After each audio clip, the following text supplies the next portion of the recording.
Good evening, Mayday Roleplay, and welcome to another night in our Vegas by Night Chronicle with our Vampire the Masquerade series here. We're very happy that everyone has been tuning in for these one-on-one series and that you've been getting a kick out of being able to see what our kindred have been up to before they came through into the mess that is Las Vegas.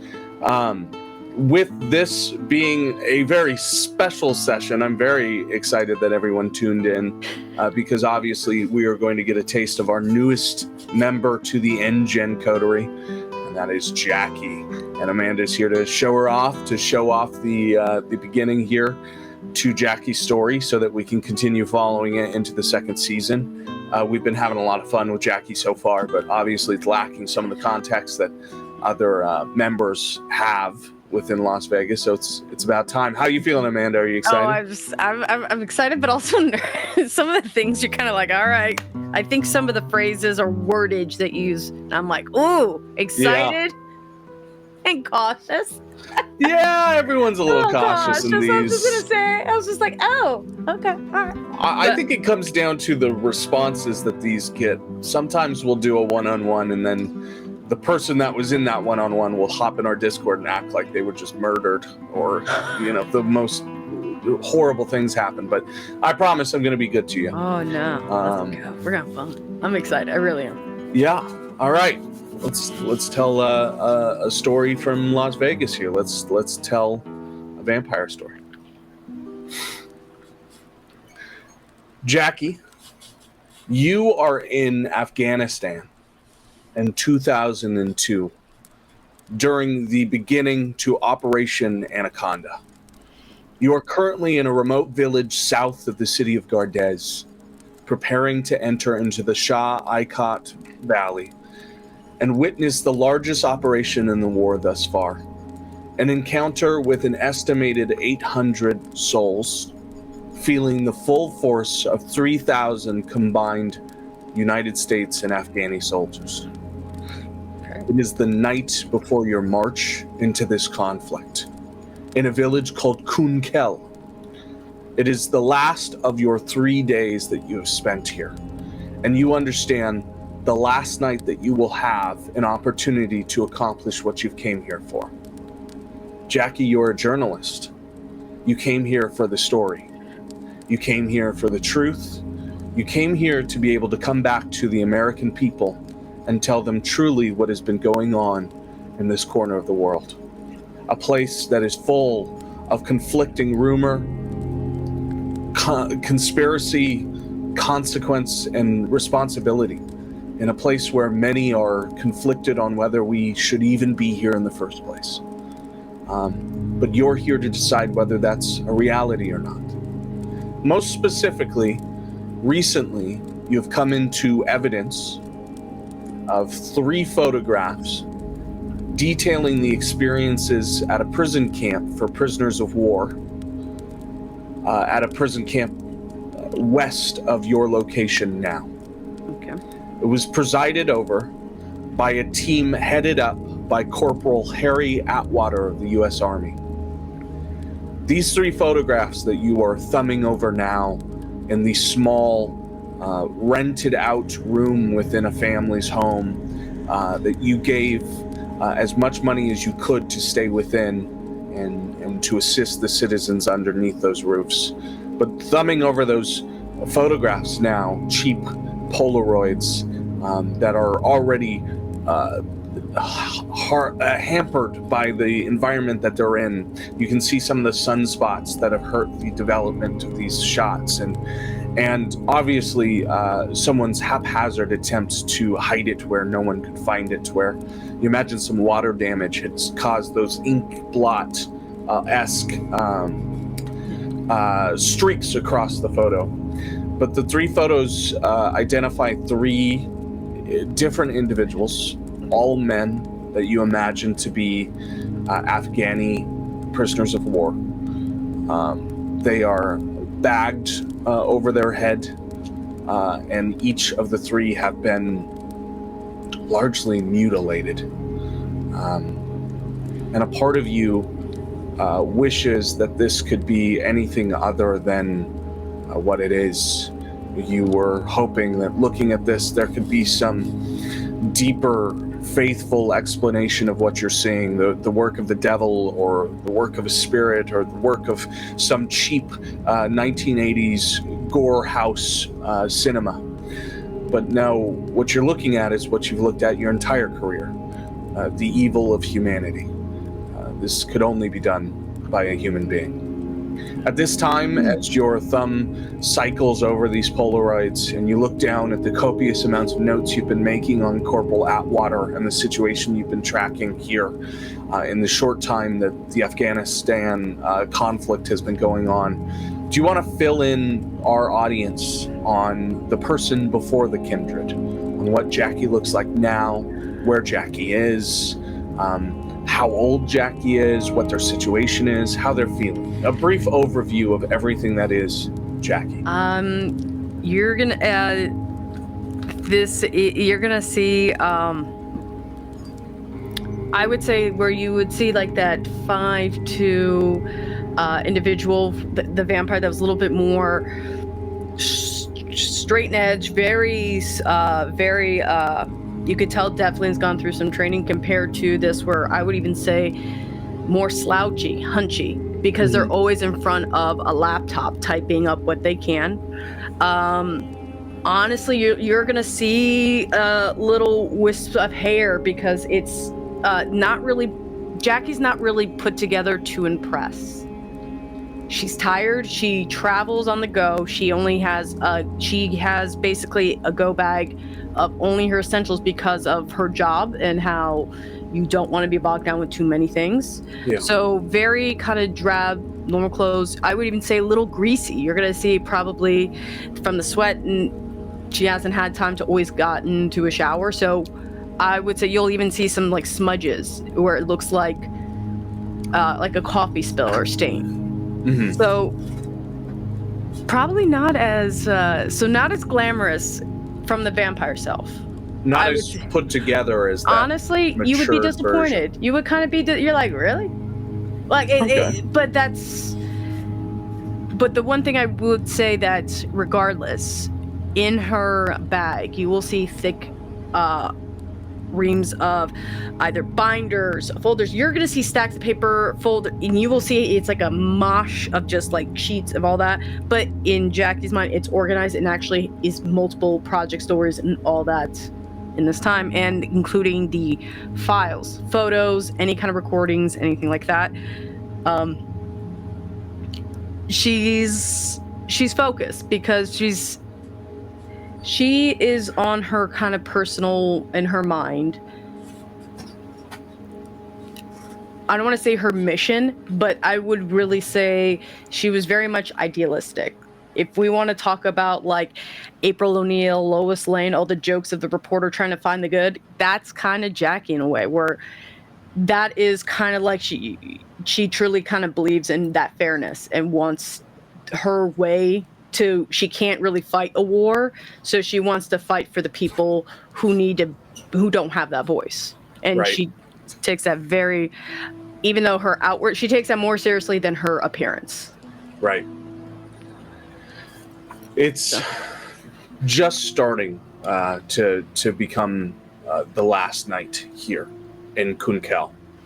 As you're looking through all of these files, as you're preparing your case on Corporal, you are greeted to this beautiful window view of the valley far off in the distance, and the moon just starting to rise over this stretch of flat land, of desert.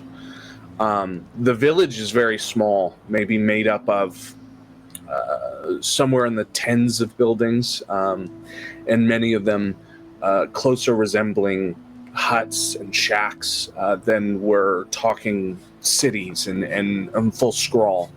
There is a main road, and of that main road, all of those buildings are connected. And then from the outer layer, there is this agricultural surrounding. the farms that run the fields, what little they can, largely, obviously, livestock, since crop is harder to come by. You recall being greeted by some of the goats walking in, and you've trailed through following the U.S. Army this way for your entire duration here in the encounter, hoping that your press badge gets you as far as it can. You've been met with a lot of backlash.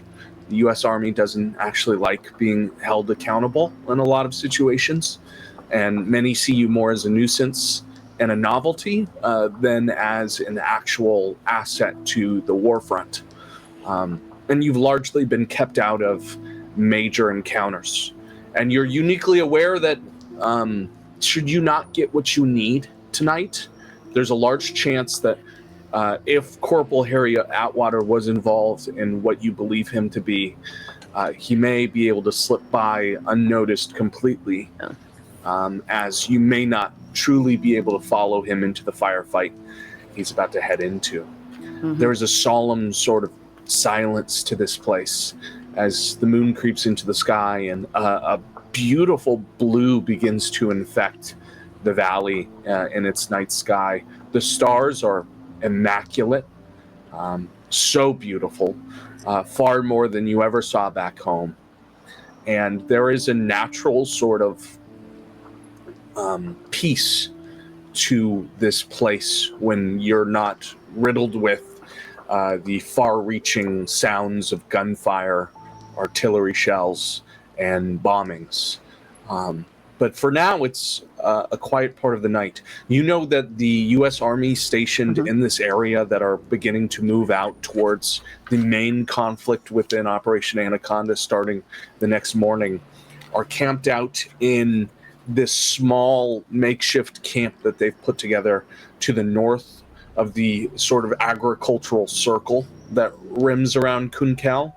Yes. And you're almost positive that Harry Atwater has come in at the beginning of this day, meaning that he must be on site, is your guess, from some of the rumors, some of the discussions you've had with the other U.S. Army members.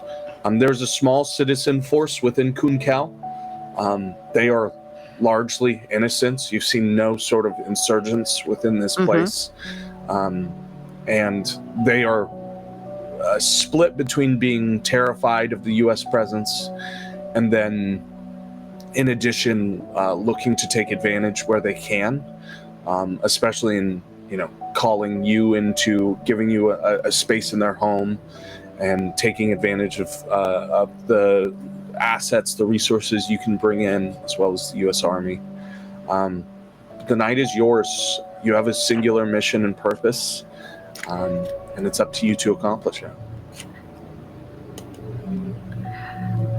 Jackie is going to do something she kind of she never used to do, because her mom would yell, is she's actually going to take out one of the few cigarettes she has left and start to light it. And especially because Jackie actually has a tremendous love for space and stars. So, and especially this, she's going to take kind of like, she's going to walk into the camp, and right before, all the lights kind of blurred out, she's going to take moments to pause. But before she goes, she is going to, you're going to see like a jitteriness, because it's kind of almost like a psych herself up. This is a little bit more on the impulsive side, because she knows there's a time crunch. And even though the photos, they're absolutely horrific, and I believe, like, you almost mutilated and eviscerated in a way, it's not enough. And Jackie's fearful that these photos alone can't, so she's going to kind of pocket a mini little recording, something simple, not in her hoodie, in the side kind of pocket in a way. And this is like, she knows this is like on a crunch, and she's kind of doing something where she's like, okay, I don't have 100% a plan, but if I can get him to acknowledge maybe something, even if he can say something, to not only maybe implicate anything recording with the photo, she feels like then she can actually put this actually out to editorial. So she's going in to honestly get a recording of him just confronting him to see where this can go and how she can have him like explain himself, to be honest. So through the camp, she is going to probably check in.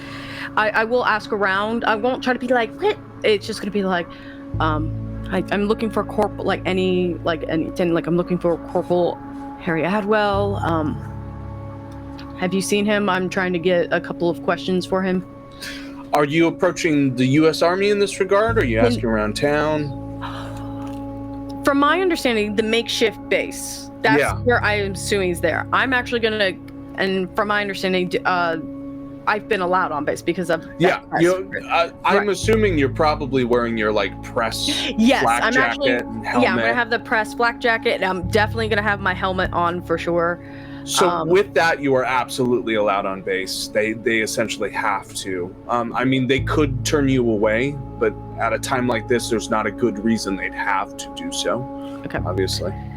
And I'm also kind of playing it, especially with Jackie being as tiny and small, and kind of just, she knows kind of in a way that if you don't, like, it kind of act like you're supposed to be there, but also like you don't come off a threat, like just like kind of like a like this is like a gnat, a fly, kind of like who the F are you? You're not gonna actually, like, you don't, like, you're just an annoying little twerp. You hope that they're gonna honey you into the center of the. Yeah. Okay. Oh, honey. I love that. Oh, honey. Beautiful. So you're going up to the U.S. Army guys that are posted up at the front there. Yeah. Some of them are on late shifts, guard duty, essentially just watching the horizon. But really, it seems that there's a buzz across the camp as everyone is preparing for the next big something. And Jackie's even gonna approach kind of maybe like a little flustered, like she's kind of like not all together. Like, I'm looking for sorry, my glasses are a little just bit. Corporal Harry Atwood. Yes, Harry Atwood. That's who I'm like. You can see, you mean Atwater? You're looking for Atwater? Gotcha. That is water. Yes, Harry Atwater. Yeah, we got Corporal Atwater here. If that's who you're looking for, he just landed this morning. But does he have a meeting with you or something? Is there a message we can put along? It's getting a little late. We're preparing for first thing. Yeah, it's more of there's been questions about it's at his previous location, and I just need confirmation and statements regarding a situation that happened under his watch. Well, we don't usually do interviews with the View before we go into major firefights, lady. But Oh, go ahead. I'm sorry, I didn't mean it. No, that's okay. You got a badge or something I can look at? Yeah. And with all this, could I get you to roll? I think this is a classic charisma plus, we'll call it persuasion. I think that you're laying it on thick. You're trying to seem a lot more lost in your position than you are. And what was the other one? Charisma, persuasion, because I think that this is a version of you that you're not actually. This doesn't reflect who Jackie is. Okay. I got only one success. Okay. One success is enough. I mean, he, just like you said, is treating you more as a gnat than he is anyone worth watching over. And with everything that's going to happen in the next few hours for them, I think the reporter is the last thing they need to worry about. He directs you to this larger tent that is based out of the backyard of some basically farming land, building itself that they may have taken over for the time being in conjunction with the town. And that tent is sort of built into the entrance to that place. And he says he should be in there. That's HQ. And I know he's been waiting pretty hot to get his orders for tomorrow. So I think you'll find him in there. Okay, thank you very much. Yeah, you don't have to. Okay, and they salute back to you. and they let you in. Well, Jackie does goes through that. You're gonna see she'll put the random shuffling of the papers kind of back a lot faster and then I'm going to go definitely down to the recorder, make sure it's turned on. And now, when we're talking recorder, are you like bugged up, like you're in a mob film? You're about to honestly get him to speak close to the chest, or is this like an actual recorder? You're going to make sure he knows he's being recorded. Think of it more of like a hand recorder, because that's something I would do on the field for interviews. It's not like I have all the mics in the world. I might have a lav mic, but honestly, I don't. With what I think right now, I was just thinking of a small hand recorder. Are you making an effort? Like, is he going to know he's being recorded, or are you making an effort to hide this thing? I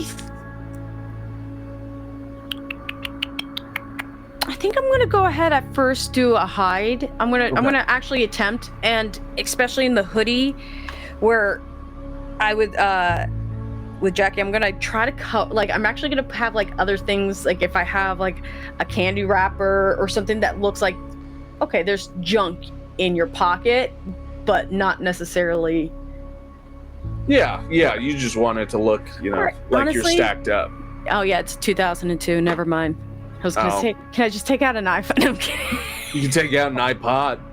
I could.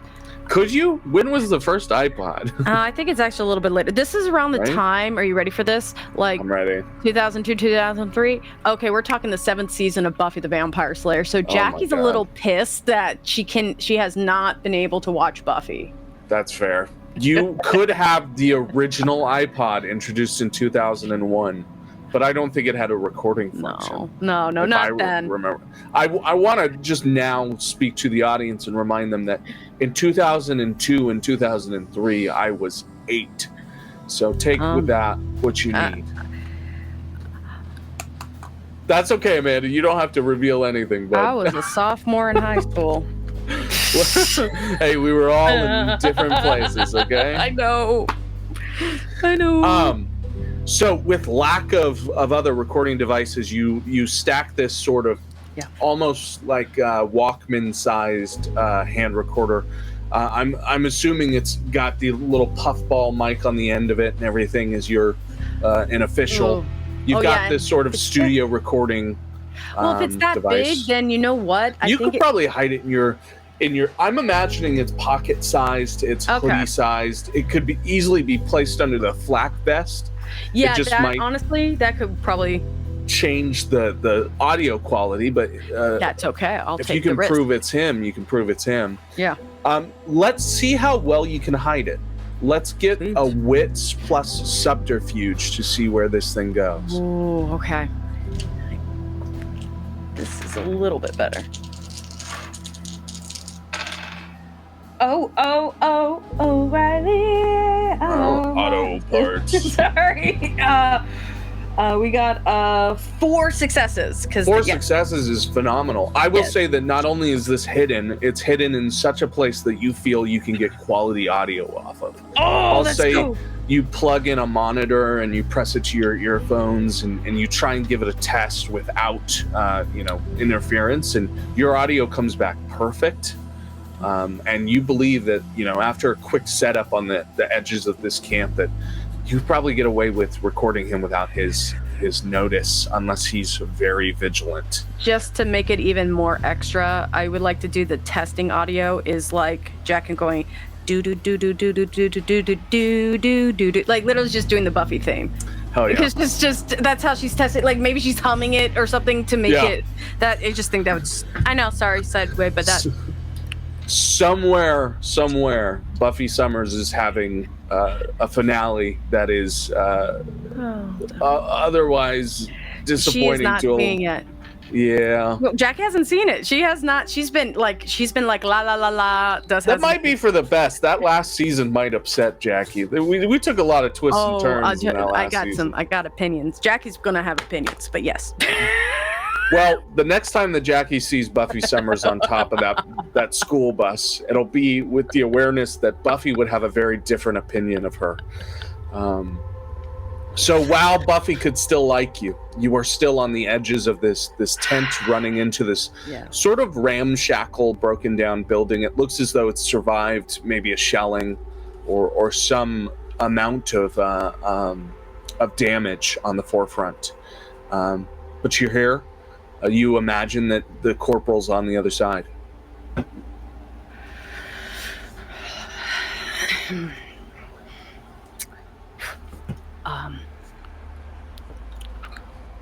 Excuse me, and Jackie's gonna go ahead and step in. And big. How many? Is it just solo him, or is there other people there? Because I don't want to make a scene. Walking in, there is like a handful of people, I would say. Obviously, Corporal is not to the highest point in the military, and so he does have officers he's answering to, at least within rank. But it is small enough that you're probably addressing, I'd say, 7 or 8 people in this building. Some of them in that main room. Gotcha. A gaggle of them, and one off to the left that looks to be an old kitchen where they've set up some technology essentially, and then another off to the right which looks to be almost like a dining room that has been tossed over.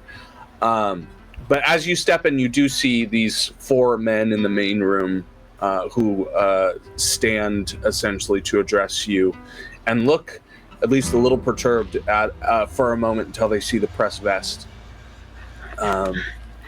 Evening. I'm looking for Corporal Harry Atwater. And the farthest into the room, closest to a staircase leading up to the 2nd floor, the last of them to stand up puts his hand up and calls you. Yeah, that's me. Oh, go ahead. There is a shock, Jackie, as you're looking at this individual, and in your mind, you had heard the name, and through your anonymous sources and through the finding of those photographs, you pictured an older gentleman in control of his situation, the authoritarian that is overseeing the commodification and not even the commodification, the objectification of another person's body, right? Mm-hmm. Someone who believed themselves bigger and larger than the world. And what you're looking at is largely a boy. You'd guess still in his 20s, maybe approaching his 30s. Okay. He is white with a thin, wispy mustache that is shaved down to be thinner, almost like something a maitre d' might wear. It's clear he's tried growing it larger, and he can't. He's still got peach fuzz, essentially, on his face. He has this crew-cut hair, like anyone else in the Army. But there's a clear rip across one side where he tried to do a razor blade cut, and it seems he cut himself in the process. Okay. And it looks like he is pretty green compared to the other people in this room, but he does indeed wear the rank of corporal. And he stands up and looks pretty confused when you're calling after his name. And even as he calls his name out to all of you, there is at least a snicker among them of the individual he was talking to before you came into the room, as they all seem to be pretty shocked his name is being called as well. Do you mind if you're available for a couple seconds? I have a couple of questions for you. Well, I don't know if you heard, but there's a war going on, and we leave for a very important operation in the morning. It won't take. Is this really something necessary? The night was just ending. I mean, I could show you really quick. It was something to do at your last station, I believe. Someone reached out to me about your last post, and I just wanted some confirmations on eyewitness accounts. Eyewitness accounts? Yes. And there is like a general, as this is now in public forum and he's looking about at the other people, at the prison, eyewitness accounts. Yeah, I can talk. Let's talk. Here. How about I take the New York Times upstairs. Fellas, you okay? Post it up. And he looks to the others. and the others look to him, and there is a sort of silence as they all stare at you in the room. If you want, we could just do a quick little walk if that's a little bit easier for you. No. Upstairs is fine. Before Jackie does anything, because I'm so sorry, horror movies, girl goes upstairs, doesn't come back down. Yeah. What would Buffy do? What would Buffy Summers do? So honestly, she's going to, like an insight check to see how he's holding himself standing. Is he touching his weapon subconsciously? Is he, I know what those photos are. That is someone who not only, I can understand heat of the moment stuff, but from what is described like real mutilation, it's almost in my head Jeffrey Dahmer-like. So that means he gets off on this. So I need to know if this is like a serial killer kind of motherfucker who's kind of gone cuckoo. And I don't want to be trapped in a room with him. That's how I'm kind of seeing it. It's either he's very dangerous or... Give me a composure plus insight. And let's see what you can draw from the situation. I actually have really good insight. Hell yeah.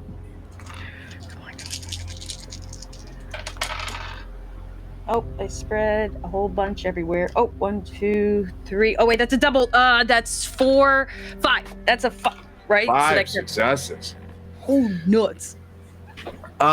You're very familiar with your tactics to get into a lot of rooms. You're familiar that you like to oh honey and make everyone in the room feel like you're more of a checkbox off of a list than you are a threat. Mm-hmm. In this room, you feel that you've stepped into a boys' club in the middle of session. Yeah. You're looking around at everyone, and you're noticing a supreme lack of decorum. I mean, you've been with the military, with the army, for a long time now, almost since the encounter began, since the war began. And you're noticing that he's calling his superiors fellas. They're sort of lounging about this room. It just seems like off hours for a lot of the most important people going into this next operation. And this sort of silence around this moment, the allowing corporal to take point on discussing with you, and the sort of obscene distance between you to the 3 men to corporal on the end there. It feels a lot like they're not playing by the same rules that a lot of people do out here. Oh, I got that. Mm-hmm. But you don't sense that they've tricked you for danger yet. Good. You get the sense that this is oh honey, that you think that he thinks that he can take you upstairs, spin a yarn, say no, and then send you on your way. Okay. That was the big thing I was picking up. Perfect. But you do feel this is a sense of control. If things escalate, absolutely. He's got you in a good place. Good to know. Thank you. Yeah, thank you. You're gonna see even Jackie grab her bag, even like it but like, you know how like you grip maybe one side a little bit and hunched a little bit, that looks like a teenager or high schooler, where it's a very kind of meek manner, and she's gonna go ahead and just walk up like, okay, let's go up. He allows you to go first. He gives this haphazard salute to the rest of the men in the room. And he mentions, I won't be long. You know how I get. And the rest of them laugh around the room there, and he steps up after you. He makes it a point to almost like dog you by being just one step behind you. Almost like when you're on an escalator and someone wants to move past you, obviously. Yeah. He's almost hand behind hand as the two of you ascend the railing of the second floor. And he takes you up into this essentially crumbling old residential domicile that they've retrofitted. And there are cots up there, 2 cots, one of which is obviously his.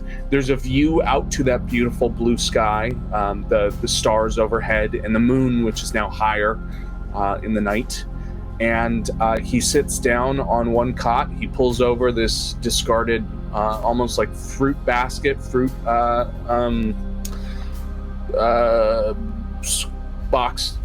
that's the word, fruit box, and sets it out in front of you as a chair. And he gestures for you to sit across from him. He's really spread in his legs, and his arms are loomed down over it like the worst guys you see on public transportation. And he does move to the left of him and take out a wood, like it's almost like a branch of a tree he's taken and then broken down and whittled. And he's in the probably halfway art of whittling this into the small like sailor figurine. And he takes out his K-bar knife from the side of his kit and begins whittling in front of you this little figure, as he seems very nonplussed by your involvement. He looks at you and says, "Do you smoke?" According to my doctor, no, but if you got him, I'm definitely... Hey, out here there's no doctors. Goddamn right. Just us and them. And he reaches in, he takes out this packet of Marlboro Reds, and he offers one to you. And he sticks one into his mouth. And he goes over and he lights yours first. And he flicks that Zippo lighter he has in such a way that it gets really close to your face with the flame at first, and then he cascades it over to the Marlboro Red. You can see that the Zippo is engraved with his, basically his enlistment date, his name, his rank, and then his first detachment, essentially. But it's been iconographied with, what they see their detachment as. Yeah. And it is this wolf skull that sits embedded into a K-bar knife. And he takes it back. He sets it into his pocket after lighting his own smoke, and he goes back to whittling. He's staring at you, probably younger than you at this point, maybe the same age, but he's a child playing soldier. And even worse, he's acting a lot older than he is. Your unit, you have been stationed with this unit for quite some time, correct? Yeah, almost since enlistment. Awesome. And I was going to say, this is your first or second deployment. I'm so sorry. Second deployment. And thank you. I know you're wondering why I called you out and all this stuff. I am here because I'm just here to clear up something, and I would rather talk to you first than go around and start, because it's a little sensitive and I'm trying to get to the bottom of it and I don't want to cause any issues. Okay. Yeah, that sounds fine. Whatever this bullshit has to be. I mean, I know, obviously you've got something, right? That figurine really quick, is that the Marine, is that, I'm so sorry, is that Navy or is that a Marine? That's a sailor. And he turns it around, he shows you, and it's this old, like, cob pipe out of his mouth, lighthouse keeper figurine, like something you'd see off of Long John Silver's. I wish more people did that. I wish more people did stuff like that. And so I'm just gonna rip the Band-Aid off. I'm gonna go into my backpack, and I'm going to go ahead and just lay the 3 photos out. This was given to me, and as you can see, this is taking place at the facility that you were stationed at, in these dates and times. Now, can you walk me through because I understand the job of what we're doing with POWs and all that. My fear is the intensity of this. Can you explain what happened in these images? What am I seeing really quick? He stops, and there is a sudden palpable silence, different from what you encountered on your long walk, enjoying this valley in this desert. This silence is full of both of your thoughts, trapped behind the barriers that make two people. But it's very clear that you're racing and he's racing, and cards have just been played in another person's direction. And so he doesn't speak. He reaches down. He takes each of the 3 photographs. He looks at the first. He looks at you. He sets that one down. He looks at the second. He looks at you. Sets that down. And finally the third. And sets it down. It's a shame what happened in these photos. They look a little blurry. I don't think you mentioned your name. Jackie Santana. He reaches over, shakes your hand. Ditto. I'm going to match this same grip size because I know that's a very, so I'm going to definitely make sure. And I know she came off meek earlier, but I need to be very, like, as he's getting serious, you can see that she's getting very, like, she's not breaking eye contact either. And she's holding very firm as well. As the real Jackie begins to come out and she introduces herself, and there's this lock, and he looks a little shocked at your grip down there, but then looks back at you. Pictures are a little blurry, Jackie. Hell, you're sure this is from my prison?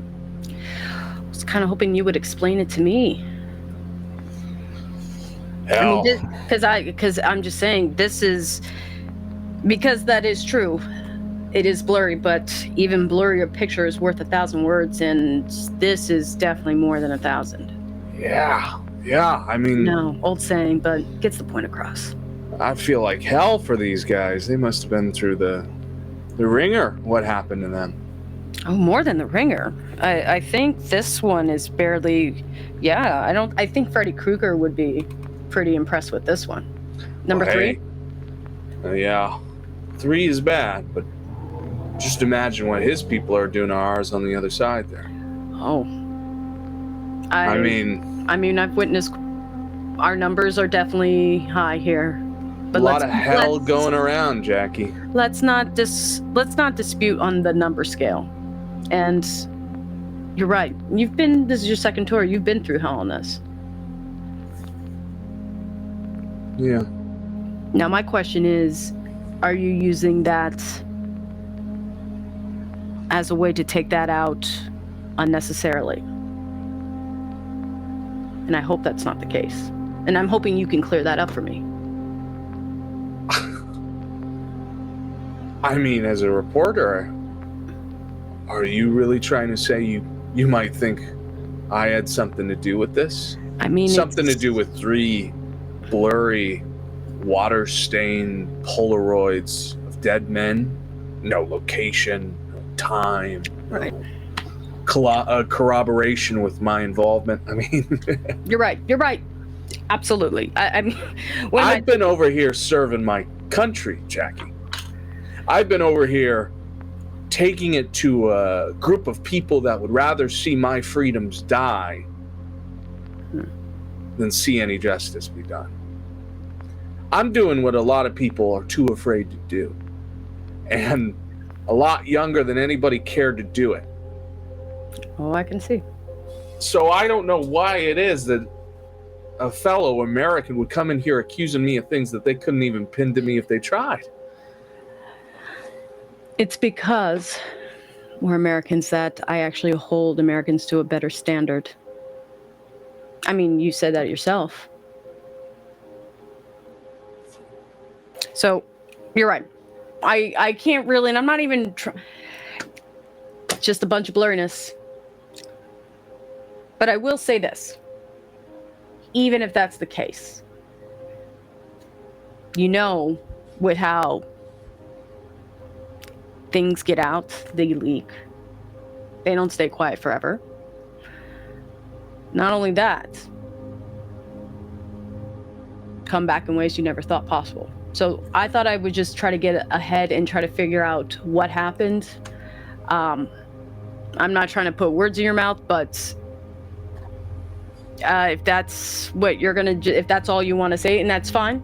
I just wanted to at least give you an opportunity to clarify anything that these photos may have corroborated with. So, I'm so sorry for your, and I know you're busy, so I should let you get back to it.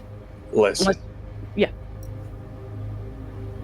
All I'll say is that if this happened anywhere near where I was stationed, then it was when I wasn't looking, and it was when the wrong person was in charge of the pets. Listen, I don't speak for everybody under me, and just like everybody above me doesn't speak for me. But I can promise you that when this happened, I had nothing to do with it. I'm a firm believer that what you do to the devil doesn't really matter. But I don't think this has anything to do with me. I mean, I'm not really one of faith of all that, but even I really wouldn't want to go tempt the devil on that. And you know what? You're right. I don't know much, but I do know a couple of things of, who are talking. Family members witness other accounts. Also, might want to check in-house too. Not everyone in the band of brothers might be as tight as you think. So, okay. I don't want to take up your time. And I'm, like I said, I just want to get your side. And that you say you had nothing to do with it. Yeah. Okay. I'll bite though, Jackie. Who do you think you talked to? Who brought these? And who said they were mine? Well, I mean, I just want to help you get justice. Thank you. I'm with that. So, for all I know, you're the one that took these photos and sent them to me. You get where I'm coming from? Because this is from inside your house. I didn't take these photos. These were sent to me. So that's where I'm kind of curious. Is this going on? That's where I try to want to get your side. At the end of the day, you said justice is, it's an idealistic goal.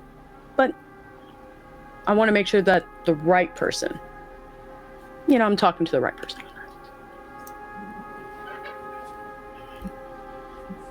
Listen, I'm going to fill you in on something here.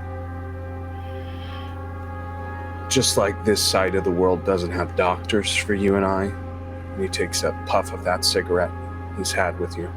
Mm-hmm. We don't really have arbiters either.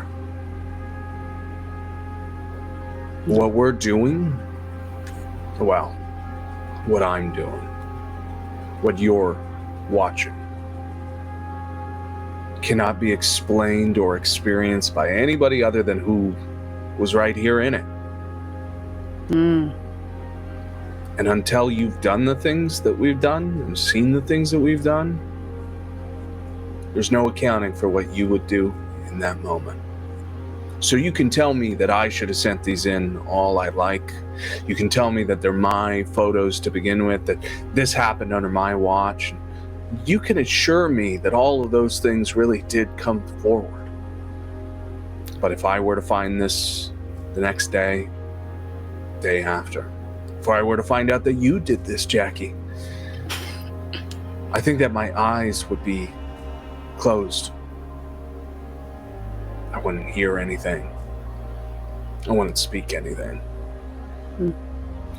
Because no one can truly explain what happens in a place like this. So no one should judge. I hope you find who did this. I'd really like to help you now that we have the evidence. In fact, let me get you a few contacts in my old point of my old station. I can get you some people that I think might be on the track here. You might just have your suspect number one. I look for any information I will gladly take. Sure. Give me a second. I'll write down Absolutely. some names, where they're at, and you know what? You can go and have a conversation with them. I'll personally vouch to whatever evidence you find within them. You just tell me who we're pointing at. Jackie's gonna reach into her pocket and pull out a stick of like Trident gum, or just take it, and then also extend one out for the cigarette. Yeah, he's going to smash that cigarette into the ground in front of you and stamp it out with his boot, and then take out the gum from your hand. Say, a small thing like you, it's going to be a little tough for you to follow into Anaconda in the next few days, isn't it? You don't really plan on seeing the firefight, do you? Well, like you, I've also been out here a lot longer than you realize. You'd be surprised where you can get in and out. Especially when people really want to have their voices heard. Thank you very much. And I hope and good luck. Yeah. Let me get you that list. And yes, please. if you ever want to see how the war really goes, you always come with my detachment. Show you a good time. Oh, I'm sure you would. He goes over to his cot. He fishes into his duffel bag. He takes out a notebook and pen, and he writes down the list of 6 different people who served under him at the prison camp. 2 of which are the VIPs that gave you the photographs to begin with. Yep. And he underlines those names specifically. I take a look at these 2. They were always a lot more aggressive with our prisoners than I ever cared for. That's good to know. He hands it over to you, rips it off the notebook, and tucks it over to your hand. Thank you. I'm going to go ahead and keep it in my hand. Keep that in my hand. And Jackie's going to go ahead and get up. She knows she's rattled him in some way. But she also, it's because this is like her first solo one, so she's not 100% sure she got what she want, if she made even the right call, but she did it, and she's just accepting. Okay, and she's gonna be like, but she doesn't want to stay here probably too much longer than necessary, so she's gonna be like, thank you for your time, and I have a good night. Yeah, of course. Good to meet you, Jackie. Likewise. And good then luck in the war. At you too. And just turns around and walks out. And before leaving, as she leaves, she's going to go ahead and side clock, again, anything that might, if there's especially who's maybe looking at her specifically, anything that's just aware, trying to get the vibe of the room again. Sure. Give me another insight plus wits. Okay.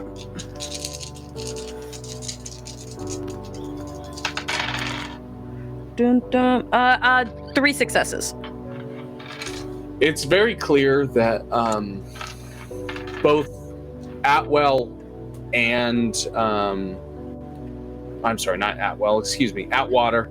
Both Atwater and the other men down in that main foyer, excuse me, are all waiting patiently for you to leave before there's additional discussion. It's almost like when you've been over to a friend's house and there was an argument, and now everyone is waiting for the house guests to leave before we can have the real argument. And so it's very clear that they're all eyes on you. There's that same sort of silence. Atwater walks you down the steps again, hot on your heels, just like before. And walks you out. I am going to do the following. We were on this. Oh shit! No, I can't really sneak on a base. I can't be sneaky because they will hear. It's too obvious. It's a base. I'm not that I have a good stealth recon, but not now. It's up to you. No, it's a military base. It's too out in the open. But Jackie's gonna exit, and how she's gonna do it? She's gonna kind of do like a simple walk around, like honestly, like a square. Okay. Kind of like basically seeing if anyone follows as she does like a simple perimeter walk, and then. She doesn't want to technically, like, if she goes to her residence, she doesn't want to go to lead someone there. She wants to see if anyone is, like... Leaving that place you just left? Yup. Okay. Before you do that, could you give me a wits plus awareness? Yes. I don't... I'm gonna hate when I see awareness. Oh, no. Okay.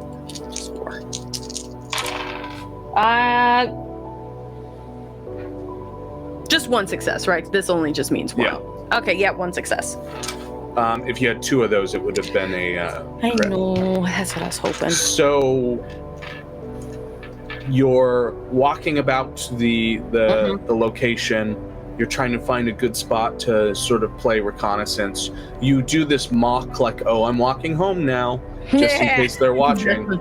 And then double back and around the environment, hoping that they believed if they were watching you. Yeah. As you get into a good location, give me a dexterity plus stealth to see how well you did. Okay, dexterity.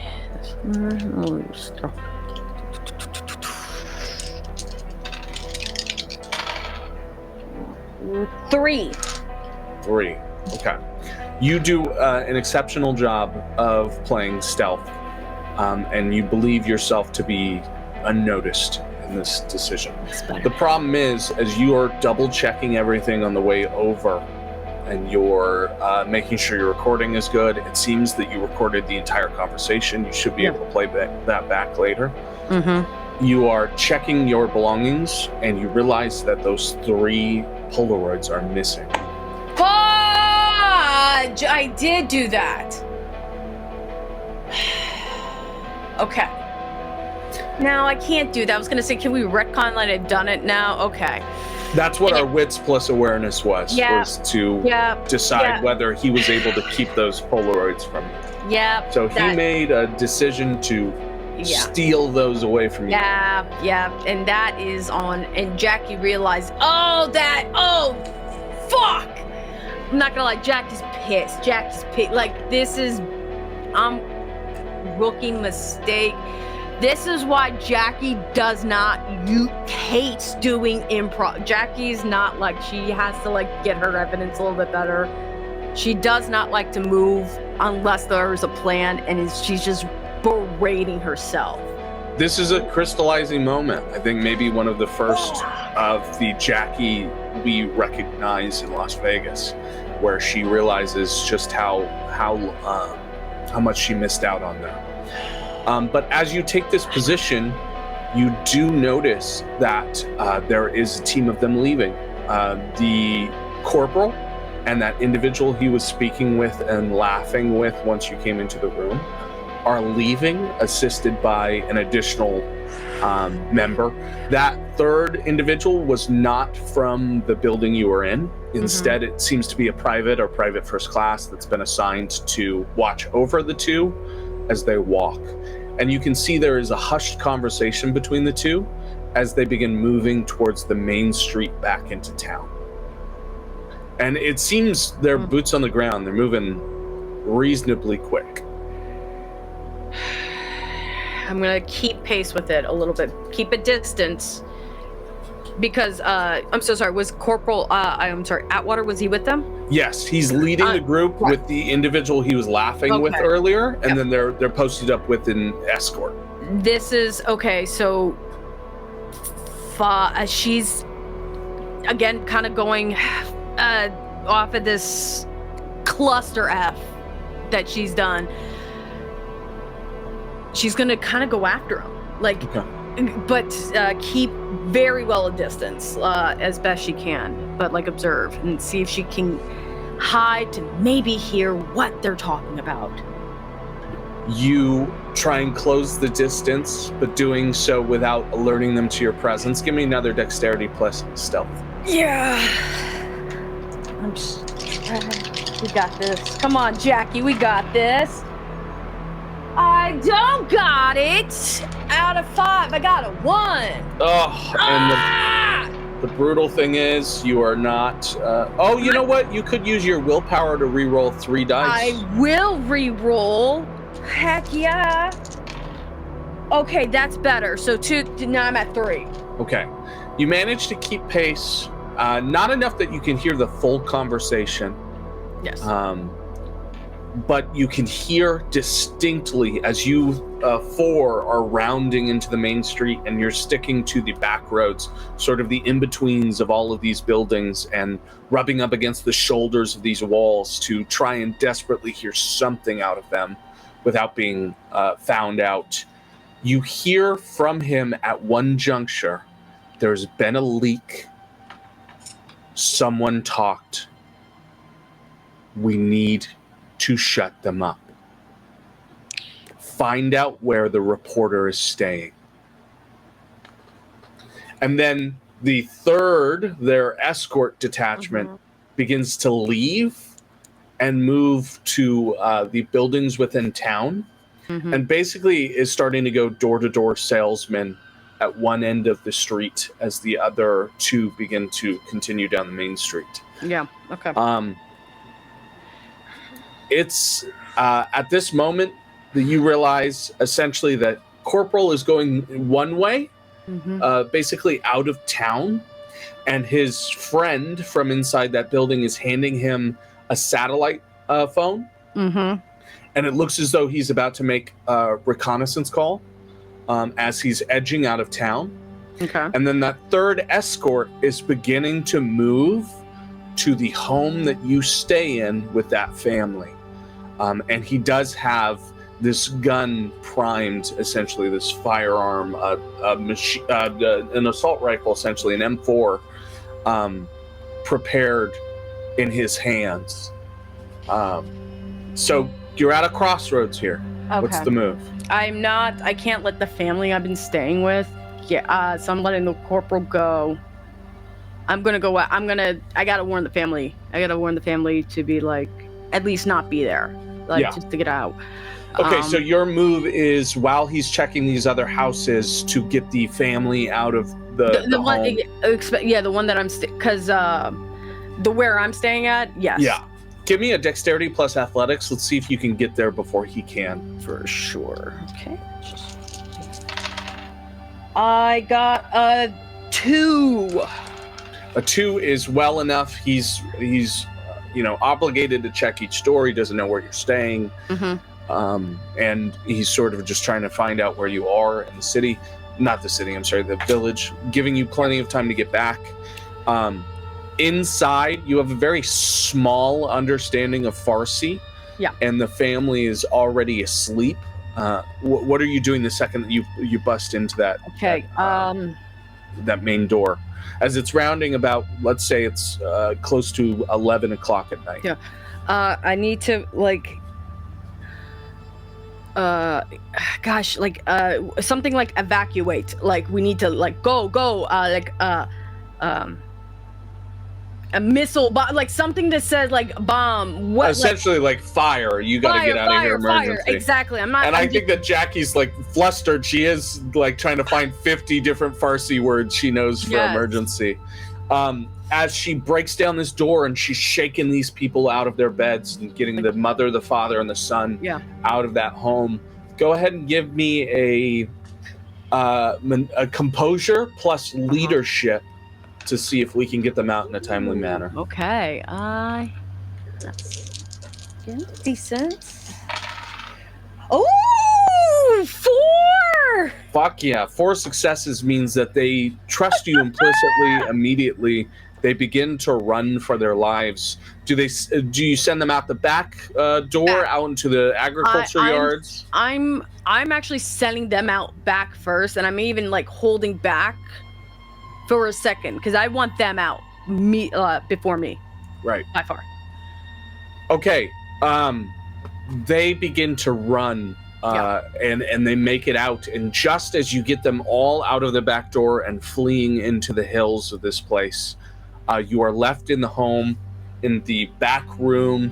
Imagine there's a living room, a second floor to the bedrooms, a first floor bedroom, a kitchen, and then like an associated like hallway entrance from the back door into the kitchen.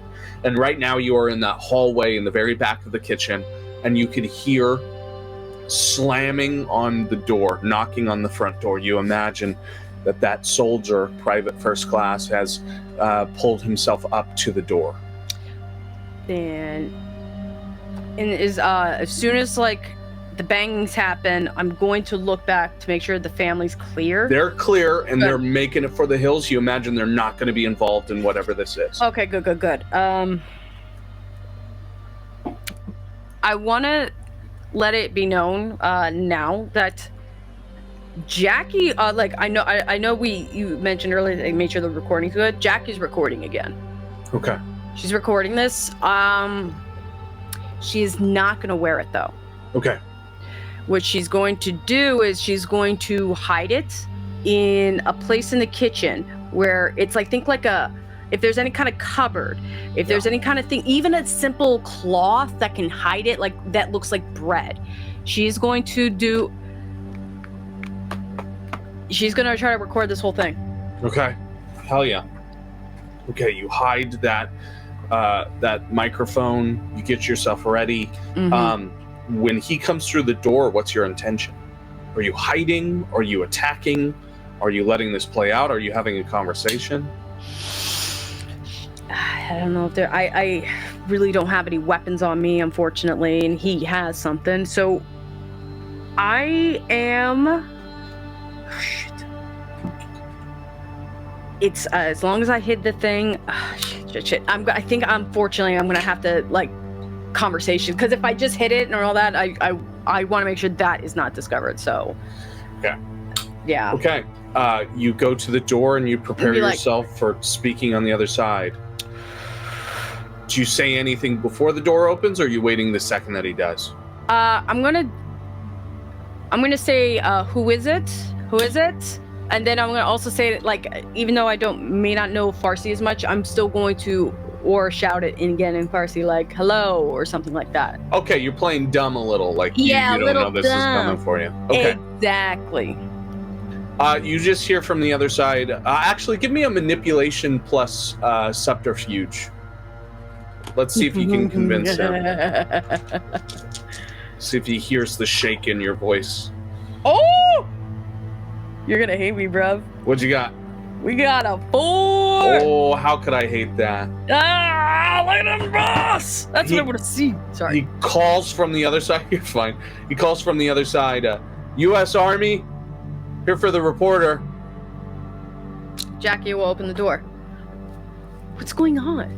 Are you? Are we under attack? You're coming with me. And he goes forcefully to grab immediately the second that he sees that press vest on you. He grabs at your bicep and essentially attempts to detain you. I can. Okay, let me see. The minute you grab me, Jackie's gonna do like a twisting, like not harm, but like you know how it is, like a. So you're not fighting, but you're trying to get free. No, it's a Buffy jujitsu, like. Yeah. Okay. Like, I love that. Go ahead and give me a brawl plus dexterity, and you'll be rolling against him. Okay. 3. Okay. Unfortunately, he gets a good grip on you. Yeah. He has you in tow, basically. You do get this great little push off of his arm the second that you do it. I don't think he's expecting Jackie to have the sort of martial power that she does. But the second that you do that, he then locks in, releases the hold on the M4 and lets it fall on the strap, and then takes both hands and grips you by the bicep, and then pulls you through the door threshold enough that you can feel the sting of your collarbone as it connects with the hard concrete of the door threshold. And he sort of drags you out into the center of the road. Is there any retaliation and any move from here? Or as this is going on, I know the recording's happening. I'm going to be like, what is like this? under what like what is going on? What I am part of the United States like press. What are my basically going through the whole list of things that probably you would say like Miranda rights. I know I'm right. Yeah, you're rattling correct. off all of the things that Jackie would know, but you and I have no idea about. Yes, but I'm also making sure that's being picked up on the recording because I want that to be picked up. That I am who I say I am. This is happening, and then I'm assuming he's either ignoring everything or he's gonna. Give me a composure plus persuasion here. Okay. Wait. Okay. Not a great pool? No, and I got a 0. Oh. Yeah. Okay. He is deaf to your fair.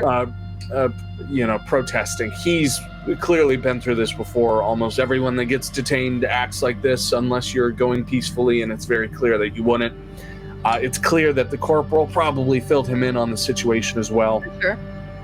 And you can hear immediately that a radio has clipped off of him as he basically presses you down with enough strength that he has a knee to your chest and an arm to your shoulder, and has basically forced you into a crouch, and then has the radio in the other hand and speaks into that radio. You can hear the click and the rattle of the white noise on the other side. And he asks for orders. And then some sort of a response comes back, and he reads, copy that, proceeding. And then he lets go of the radio, clips it back onto his chest, takes the hand off of your shoulder, rigs up that assault rifle, and presses it into you. And you have this moment, basically, the interim, to make a decision as you become immediately aware someone on the other side of that radio just ordered your death. I am going to do the most because he's on me. Yeah. I know, this is honest to God a gut. I just feel like it's the gut reaction at this point. It's maybe silly. And she's tiny. You said he was tall, right? Yeah, he's 6 feet tall, 6 foot 1. Definitely beautiful. Here's the thing about being 5'2" that I've done all my life. You're really good at fucking elbowing, especially when you're short, people in the junk. Fair. Okay. Now, I'm not saying it's enough to fucking get me out of the situation, or I was going to kick him in the nards, but I figure with the hut I can get to it. But it's going to be it's kind of like I'm not going down without a fight, and if I'm going to die, I'm going to make you never have fucking children again. Yeah. Okay. Give me a brawl plus strength. Ooh, okay. Actually, we'll call that dexterity. Brawl plus dexterity. Even better. I think you're quicker than you are strong. I got 3 successes. 3 successes, hell yeah. So the beauty of that is that there is essentially a tie here. You reach up, and just as he goes to fire at you, you ram everything that you have into his unmentionables. And the angle that you're on bypass any sort of protection he may already be wearing. It's that pinch, and too. You get just under that flak vest and do just sort of pinch him against everything he's already wearing. And you can hear this audible grunt from out of him, and there's a wild spraying of the M4 around you. And for a moment, you can feel the trickle of blood out of your left ear as it blows your eardrum. And you're aware that, like, if I survive this, I'll probably be partially deaf for the rest of my life.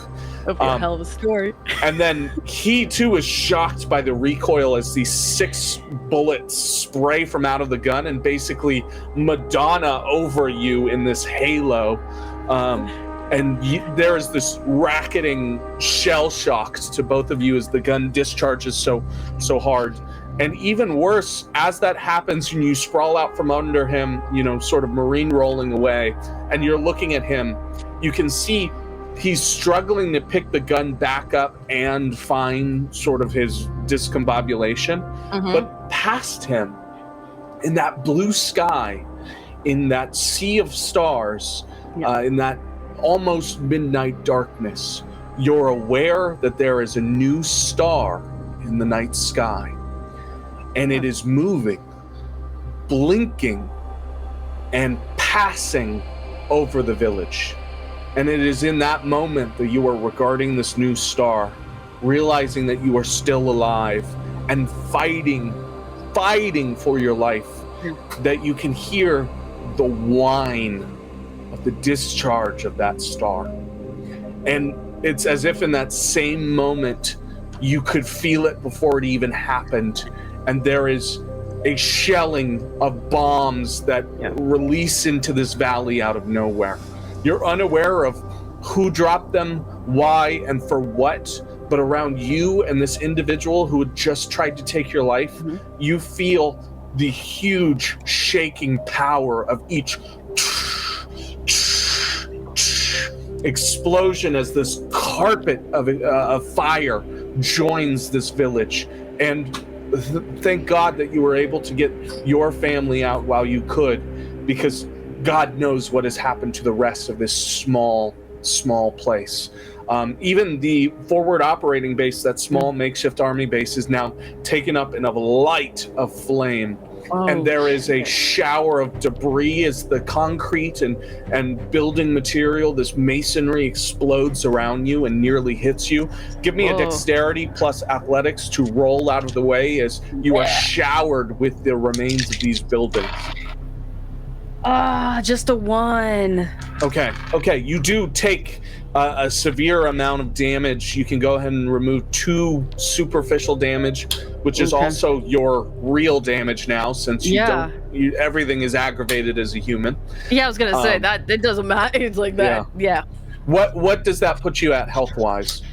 3. 3. Please let me know if you fall below 3. Will do. This carpet bombing continues, and you can feel it feels as though it has no end, and you're shaken left and right, and the explosions themselves have cast your body out from the road, and you've just narrowly avoided.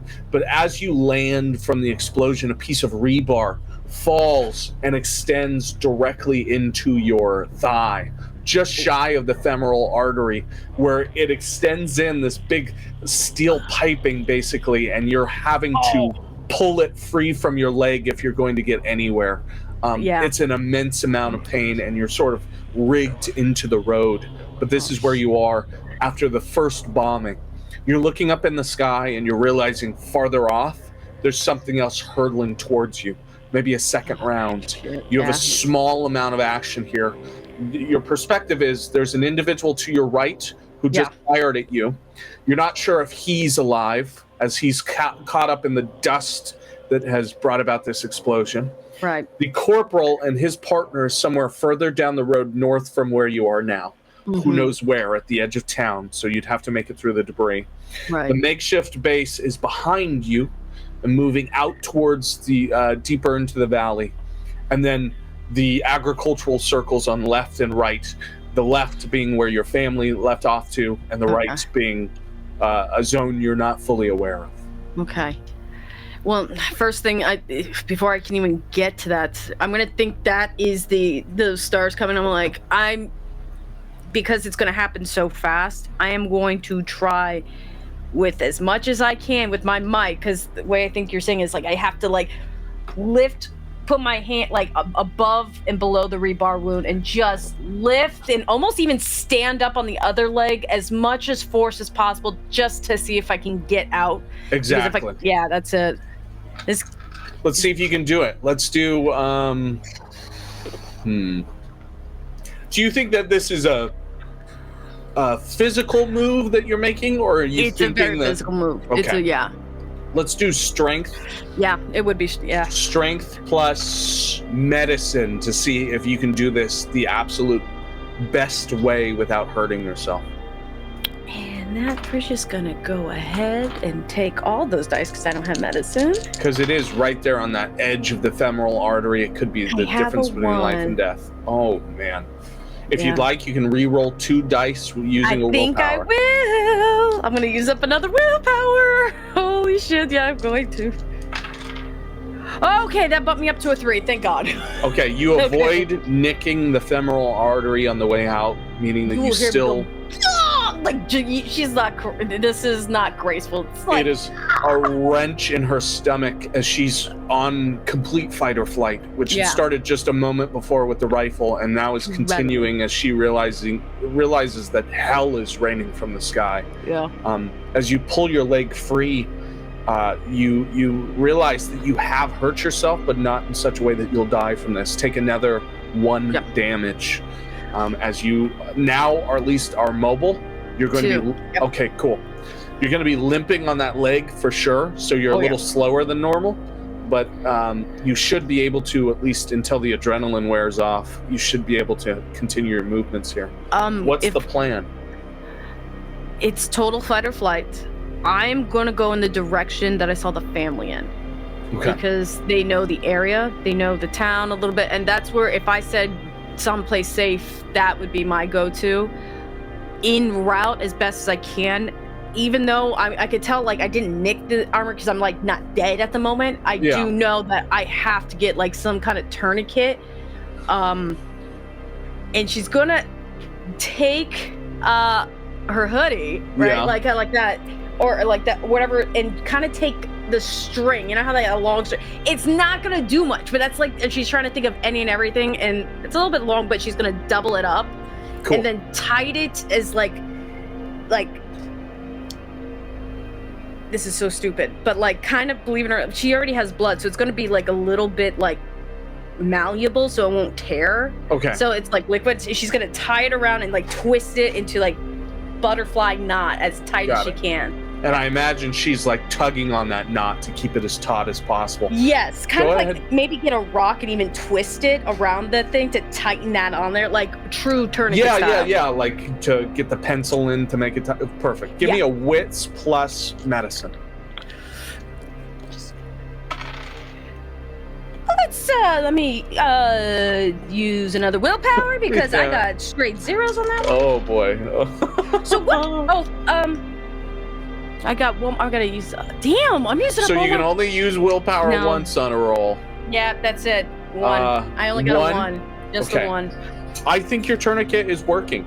I think that it's really inconsequential in the long run. Because you are bleeding so much, but it is to some effect slowing down the bleeding. What's really helping is you keeping your hand there on the right. So unfortunately, you're one-legged, one-armed, and scrambling through all of this. But I will say that means that for the duration, the only other damage you'll take is another 1 point. We're down to our right final. On the edge. Well, it's gonna, because she is, I like to think, a little fighter. She's gonna keep going to the point where if she has to get on all fours and just even crawl, she'll keep going. Yeah. So you begin to hear, as you're moving through this alleyway, clambering over debris. It's dark. The light is all but left except for the night sky above. You've had to turn on your flashlight on your press vest just to keep yourself to be able to see in this fog, essentially this debris cloud.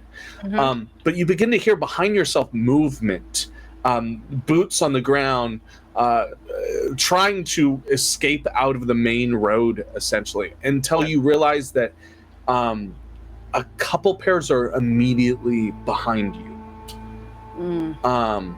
Maybe 3 pairs of boots that are coming up on your direction. What's the plan? I am I think Jackie, she's too on edge. Everything right now is a threat. So I think this is kind of Jackie's like final stand in a way. So if she can get a hold of a rock, something. The main thing is, even if they shoot her from a distance, like she's thinking it's that, she has to at least try to do, like, not go gently into that good night, if you will. Yeah. Okay. Beautiful. So you've got this rock, you're getting yourself ready in the event that they get up close to you, or? If they get to a point where it's, I think I know who it is, I'm gonna chuck this fucking rock right at so-and-so's face. Okay. Or if I can hit him in the nards too, that would be hilarious again. Are you trying to hide yourself to do this, or are you waiting for him to appear so you get the best shot at it? I want to, like, I'm trying to get the best, in my opinion, the best shot by hiding in, like, any kind of debris. If there's scrub, a brush, yeah, anything, but not to the, I got it. Yeah. Give me a dexterity plus stealth. Yes.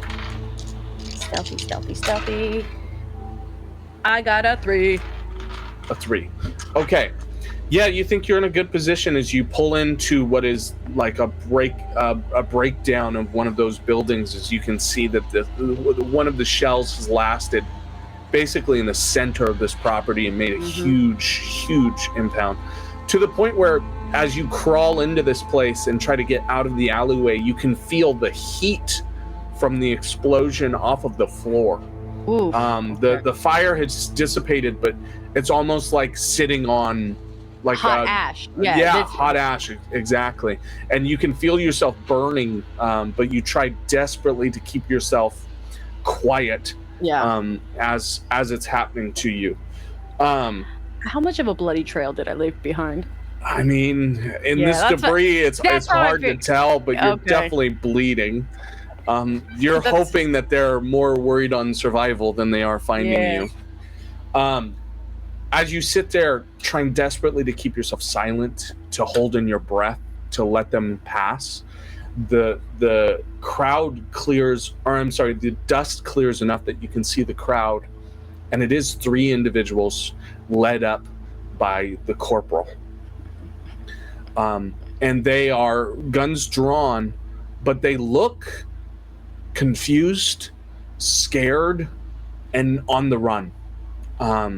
The shelling clearly has put them in a fight or flight themselves, and they are trying to get out of the area, away from what's happening right now as well.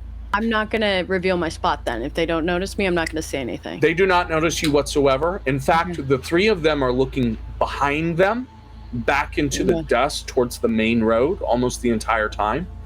And the 2 flanking him are screaming. Bloody murder, terrified for their lives. And you can see that the corporal is breathing in such a way that his adrenaline is on full effect. And it's just when they're about to make it through the edge of the alleyway that the 2 individuals flanking him burst into a mist of blood. They are here one moment and gone the next, as the insides of their flak vests become like burst water balloons, and from out of their chests this fine, brilliant red explosion of their innards happened within the dust, and they join that dust cloud. You are sprayed yourself with some of the backlash, as it's almost as though they were squeezed like water bottles at the center, and the rest rush to every other point, and they fall fully to the floor right where they are, dead instantly, as you can feel the screams die the second that mist forms. That rock Jackie had is dropped. Like, she's just like rolls off. Like, then, she's kind of just now at this point, because she's like, I'm not kind of now, like, if possible, like, not in the fire pit, kind of backs off now, like, okay, I'm like, kind of is in shock, like, what the fuck? Yeah. But I want to see the corporal, though. That's what she's gonna. The corporal is alive. No explosion to his chest. He's now screaming himself, and frantically he falls over onto his ankle, and then scrambles off into the dust past where you are now. And from out of that debris, a 4th figure steps. These big black jack boots, dark brown, black, and green camouflage that runs up into full flak vesting, and this eerie sort of length to their arms as they step through, slow, walking as though nothing had happened in this scene, and after the corporal. And you can hear the corporal further into the dust, begging, no, please, don't take me, please, no, and screaming off into the distance. And that is when the second plane drops the second line of shelling. And Jackie, you descend into an unconsciousness from both your leg and the ensuing explosion. And I need you to roll a dexterity plus athletics to see if you can survive the second shelling. Okay, here we go. Remember that you can roll willpower once. Oh wait, I'm gonna roll willpower one time. Yes, I got 4. Okay, all right, 4 successes. That corporal ain't going out before me. Hold on. Yeah. Okay. You are swimming in the black ether for what feels like forever. And you're uniquely aware of yourself in this prison that feels like a bad dream. And you center for a moment and believe that maybe this is death.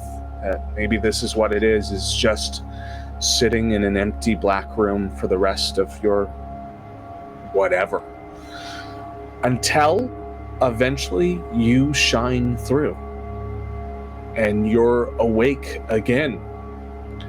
And you awake into what you believe to be a cave structure, like a mine shaft almost, or a makeshift hovel in the side of a mountain.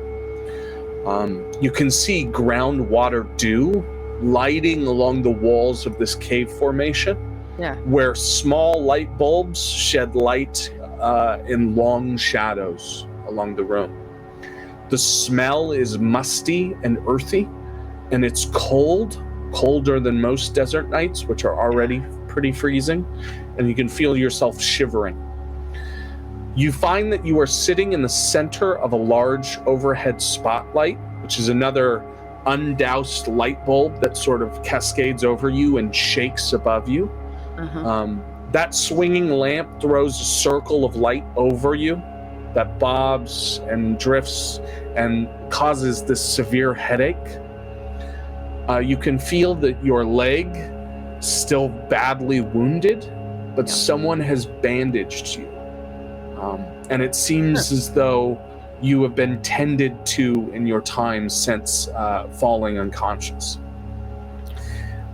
Even more so, you find that your hands and feet are bound to a wicker chair, where your feet are rigged into the ankles, basically the ankles of the chair, and then your hands are bound behind your back, behind the back of the chair.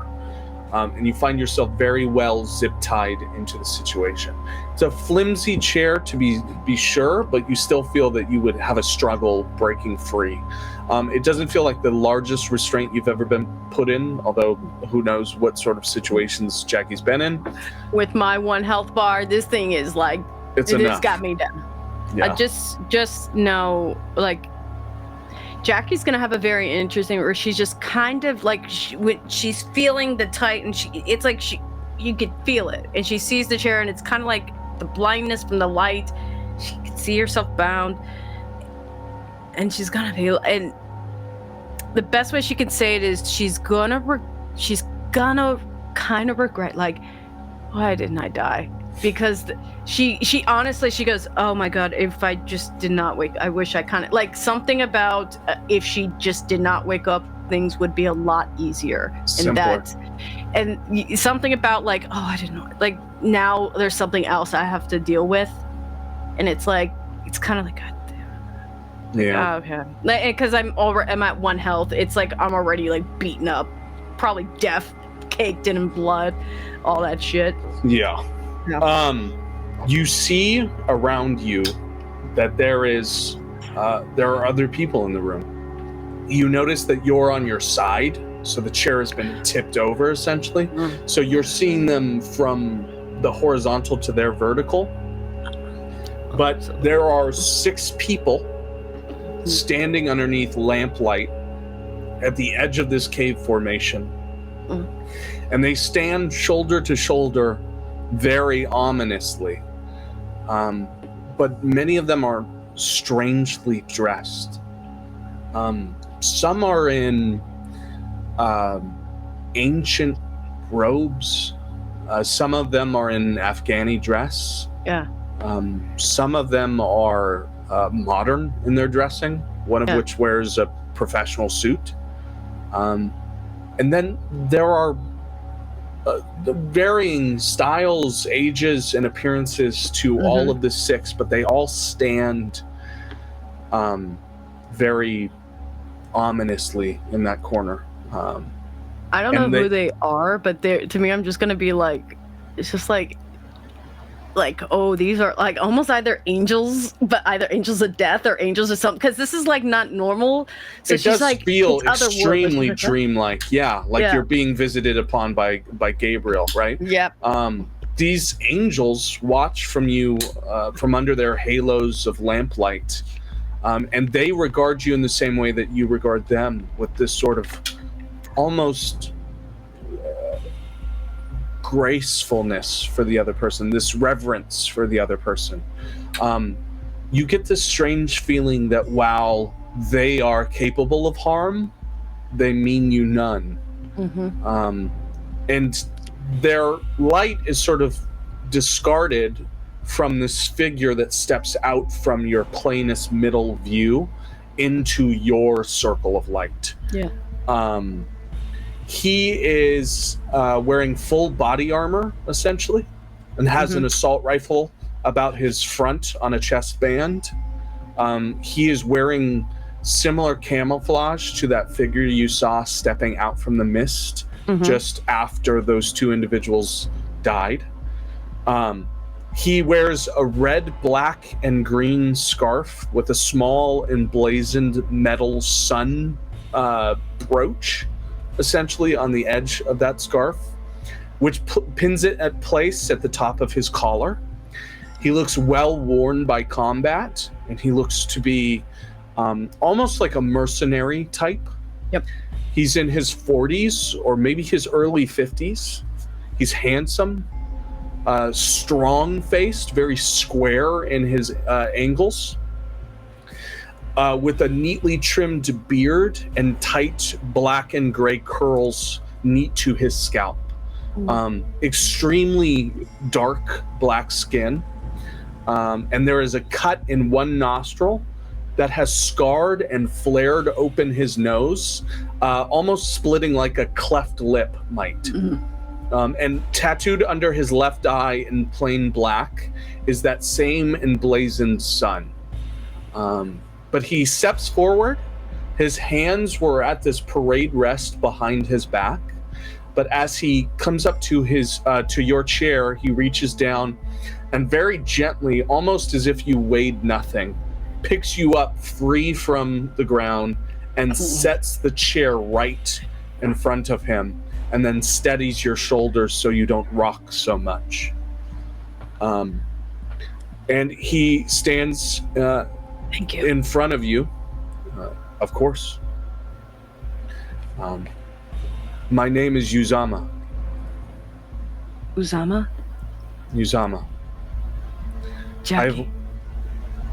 Jackie. I've watched you since your time in this part of the world. I have decided that in my perception, in my understanding of everything that you are and everything that you will be, that you should be Mustajib. You should be made deserving one. Since your time of coming to this country, a country that is neither mine nor yours, you have shown a willingness to protect our people and to love everyone for who they are, to pursue their personal understanding of the truth. I've watched you since your first night here in this country. You gave food to the starving children in their streets. You saw everyone for who they are, and you understood their place in the world, and even more so, you found that even here, in what many consider to be a pursuit of justice, that there can be evil. and there can be right. He leans down and kneels before you, and he meets your face, and you can see some of the sort of like liver spots that touch against below his eyes. And he presses his hands very gently along your cheeks to meet your eyes, and he speaks. It is not often that we select deserved ones. It is not often that someone is selected in any short amount of time or for any undue reason. What we are is something that is not selected with ease. What you will become is not something that many wish, but you possess a soul undying in its devotion to the world and its goods, its rights, and its correctness. I couldn't do enough. I couldn't, like, Jackie's gonna be kind of like, I couldn't, like, of the image of the family and all that stuff. She's thinking everyone's dead, and she's just like, I couldn't. She's dying. It's kind of like, to her, she's thinking this is like kind of like death being nice to her, like, but she's feeling in that delirium. She's like, she thinks she's failed, especially the images of those 3 photos. She didn't do her job. She didn't do her job correctly, and she didn't do enough. That's kind of like, she's hearing this nice things, but she's kind of still beat up from the literal day of. As your angels look on, you can see that he has a sort of sympathy for you. Uzama keeps his eyes on you as you say this, and he nods slowly, using one thumb to take away one of the tears strolling down Jackie's cheek. In life, you have done all you are capable of. And in this new world, you will do so much more. But first, you must prove yourself worthy of our gift. And you can see again, just past him, almost in this blurry peripheral, those 6 individuals, 3 on either side of Uzama, watching intently, staring in at you. And there is this sort of divine feeling to their gaze. They feel otherworldly. They are. Yeah. And he holds you there, and he says, "Do you accept my trial?" Yes. Yes. Then all that I ask of you is that you find justice in this situation. And he removes his hands from you. He stands back up, very tall individual, just built for combat, for being a warrior. And he takes 2 steps out of the silhouette of you, the front of you, and reveals essentially what he had been blocking in his time in the darkness of this cave formation. In another spotlight, equal to your own, equilateral to where you sit now, in the same wicker chair, in the same state of hurt, in the same state of confusion, but with blindfolded bag drawn over his head. You can see the ranking of corporal on the side of his kit. You can see a Zippo lighter, a whittled sailor, and a K-bar knife in his, basically in his lap. His hands are bound behind him at the back of the chair, and his ankles are bound to the legs of the chair. And you are essentially staring in at the corporal, bagged and ready for you. Uzama goes around you and cuts your bindings, steps out in front of you, and then from his side pulls this knife. Very particular knife. One that a future Jackie has used for a very long time. and he places it in front of you. And as soon as you can see the knife in his hands and in front of you under that spotlight, you can see the ripple of this man's musculature along his forearm. He is ridiculously fit and powerful. And you can see that vitality running through his cold, dead, ashy flesh. And he gestures the knife over in your direction. He says to you, "It is your decision what happens next. But if you are to make the correct one, you are to become a deserving one. And you will serve under me for the next 7 years of your life." Jack is going to nod, because as soon as Uzama stepped away and she knows the corporal, imagine a locked in, the same, that interview, instead of like it's kind of like focus, and she's going to nod and reach for the hand, but she's going to reach for the knife. He places that knife in your hands, but then quickly holds the other hand over you. And he meets your eyes again, and he says, "Remember, we do this not out of vengeance, but out of correctness. We do this not for the benefit of ourselves, but of the divine truth given to ourselves, an understanding of the world. Deliver unto him the world's justice. Become Banu Hakim." And then he releases his hands, gives you the knife. These words don't really make sense to her, but she understands, like how, like, she may not understand Farsi. She understands like they are important, and the best way is that she instinctively just goes yes and nods in accordance, whether she's syncing up with him or not. She's gonna take the knife and she's going to get close to, and she's just gonna be like,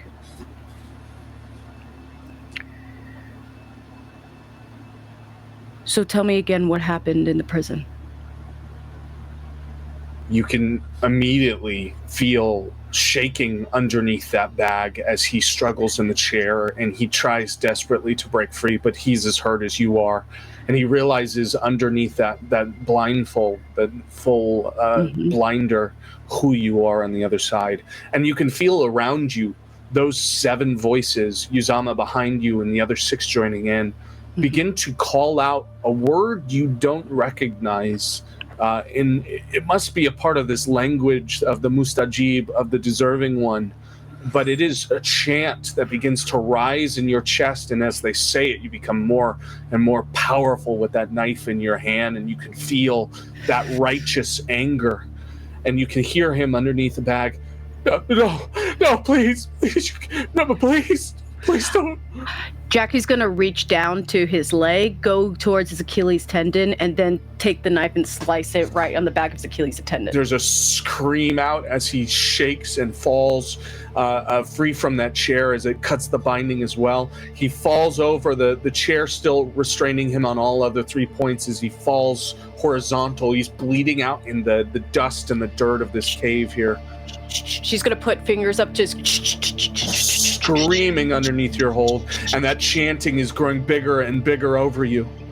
I'm gonna grab the tip of the knife, and I'm going, since now the tables have turned in a way, he's on the ground, I'm gonna put my hand to his throat with the knife just tipped under the chin, so he could stop. When he feels the tip of it, I'm assuming he's gonna stop fucking screaming. Yeah, he stops screaming. He comes down to, I'm like, the more you scream, the more you're making it yourself. So again, tell me. And I'm gonna flick it under the chin. I'm gonna play with it. What happened in your last station, in your last position? Please, they were monsters. They were monsters. They're all fucking animals. I'm gonna just push a little bit more into that. One more time. What happened? I didn't ask for your opinion. I asked for what happened. Please. Walk me through it. I need a record. I need to know what happened. And she sticks the knife a little bit more. They deserved it. They deserved it. I killed them. I hurt them. I took them. She'll pull the knife back and let him keep going. I was angry. I was angry. They took everything from us. They came for us, for our people. I had to. Fuck them. I had to. How old are you, Harry? Divulging into this babbling, crying mess. Harry, how old are you? I had to. They're monsters. Fuck them. I'd do it again in a heartbeat. I'd do it again every day. Thank you for your honesty. And she's going to go ahead and slit his throat. And that chanting reaches a crescendo as they give you everything you were hoping for and more as that power runs through you. And at the pulling of that knife, he bleeds out, stuck pig, with no more excuses, with no more answers, with only the truth of this moment, that he was a monster. You ended him the way he ended those people. Jackie is a little on the delirious, bloodthirsty side because she's very angry and kind of that she did this, but in her mind at this point, she kind of just remember what Uzama was bringing up in the justice, and in that she's kind of locking in on that with their chanting, even if it's not making sense to her, she's associating the word justice to the rhythm, to their chanting. So it's almost like she's losing herself into that to be like, no, this is where it's correct. Yeah. And whether they take me or not, I don't care. I made my choice and I'm fine with it. Uzama comes from behind you and you feel, as that chanting dulls back to a silence and you're standing before those 6 individuals who are clearly judging you, clearly seeing whether this was done correctly, seeing what you might be. I'll extend the knife back to Uzama. Uzama takes it in one hand, still holding you in the other, and he gestures down to the corpse with that knife, and he says, "Do you see that even in his last moments, he tried to convince you that he was right?" He's a coward. The systems in place for the living would see that this man, this coward, as you say, would go free, would be celebrated a hero when he went home. Those were the ones he confessed to. You don't get to that level. That wasn't his first time. And it wouldn't have been No. his last had you not stepped in when you did. Thank you. Gesturing to the knife, she's going to say, like, in a way, she's thinking like this is like her last act on this plane, because she's just like, thank you. Like, peace with that. He reaches into his pocket and he brings out this clean, almost satin handkerchief, and he hands it to you. And gesturing to the knife, he speaks, "Clean your blade. It is a sacred thing we deliver to him." She's going to kind of like take the blade back, but like in both hands, like in that sacred form, and then clean it at like as best she can, like that.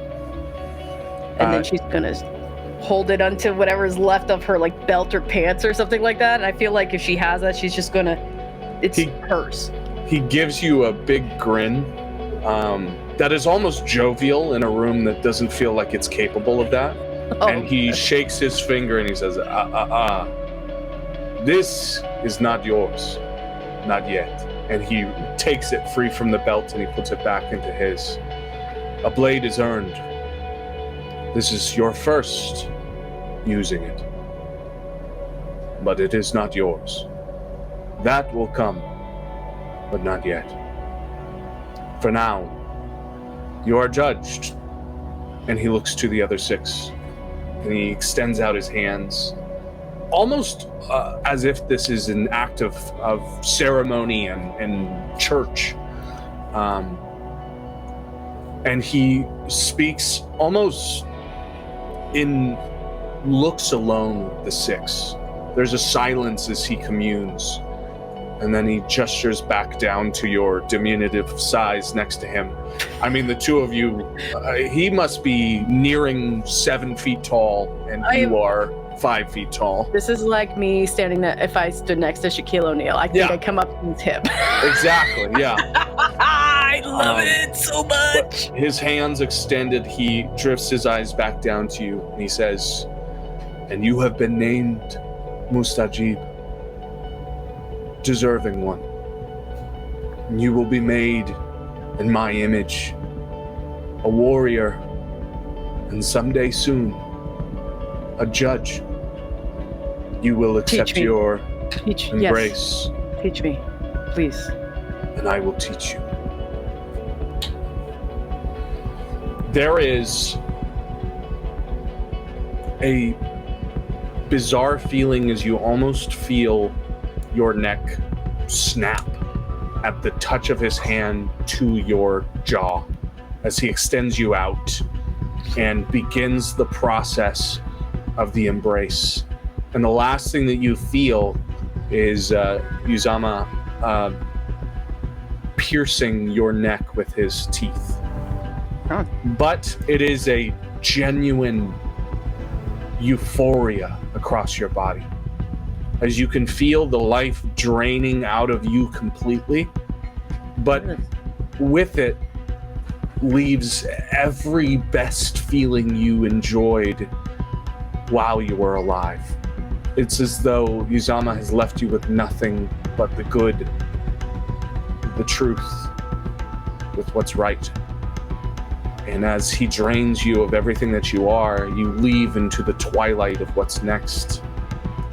And your life ends. And your unlife begins. And I think that is where we're going to draw to a close for Jackie here. Yeah. I do have some good news, though, for you and I. Yes, I have a fair amount left. Can we do a part 2? I'm so sorry. I would love to do a part 2. Please. Oh my gosh. Because there is still the last mission you went on following your 7 years of servitude to your sire. Oh my goodness. So I want to pick back up with a second one-on-one between please. you and me. We'll make this and happen. we'll see what happens in basically turning into 2010 before you came over and became a judge. So that was awesome, dude. Oh my Hell goodness. yeah. Oh my gosh. Oh, that was a rocking session. Oh, Thank you so much for sticking around. I know this was a longer man. one, but thank you for phenomenal role play on playing hell such yeah, dude. dickheads. But thank you for it. Yes. It was awesome, man. I love that. And I can't wait for part 2. Part 2 is going to be a banger. We're going to deal with a lot of the beckoning and what has Jackie in Vegas. So we'll I be got to be my sire. I'm so Uzama, he's here. I know.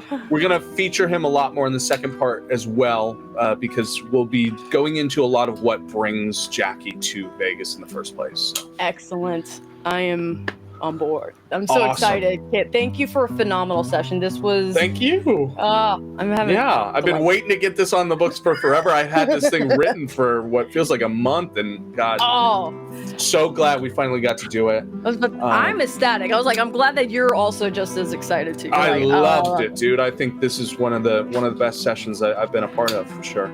And I want to thank everybody for being here, for sticking it through, for watching Jackie's one-on-one. I hope you'll join us for our part 2 whenever that comes around.